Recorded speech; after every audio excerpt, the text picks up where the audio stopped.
پاکستان بننے سے بھی پہلے 1917 کی بات ہے کہ اس وقت لاہور میں شاہ عالم چوک میں ایک مسجد ہے جسے مسجد شب بر کہا جاتا ہے. 3 مرلہ کی یہ چھوٹی سی مسجد ہے, آج بھی موجود ہے. اسکرین پر آپ تصویر دیکھ رہے ہیں. 1917 میں یہاں سے ایک مسلمان کا گزر ہوا, اس نے یہاں نماز ادا کی. مسلمانوں نے یہ کلیم کیا کہ چونکہ یہاں مسلمان نے نماز ادا کی ہے, یہاں مسجد تعمیر ہوگی.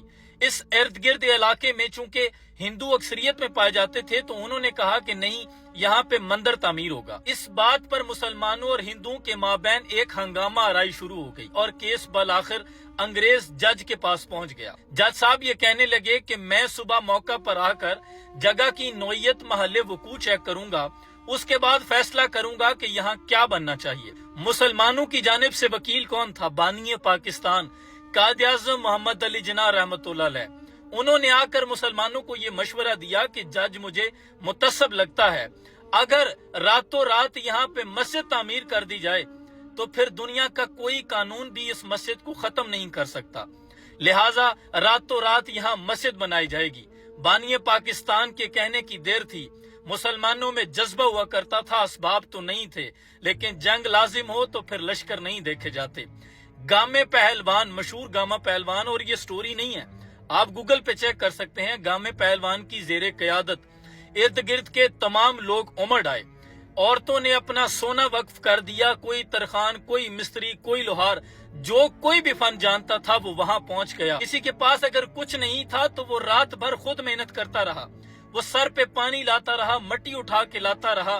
کافر ہے تو شمشیر پہ کرتا ہے بھروسہ, مومن ہے تو بے تیغ بلڑتا ہے سپاہی. مسلمانوں کا جذبہ ایمان تھا کہ شب بھر میں نماز فجر تک یہاں مسجد تعمیر کر لی گئی تھی اور نماز فجر ادا کی گئی. صبح جب جج صاحب اس دورے پر آئے, انہوں نے آ کر جگہ کا وزٹ کیا تو اسے مسجد ڈکلیئر کرنا پڑا, اور آج بھی شاہ عالم چوک میں یہ مسجد شب بھر واقع ہے.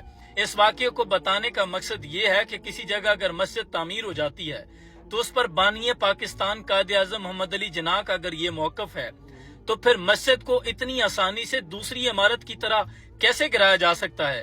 اسلامی شرعی نقطہ نظر سے بھی اگر کسی جگہ مسجد موجود ہے تو اس کو گرانے کے لیے حتی الامکان کوشش ہوگی کہ اس کو بچایا جائے.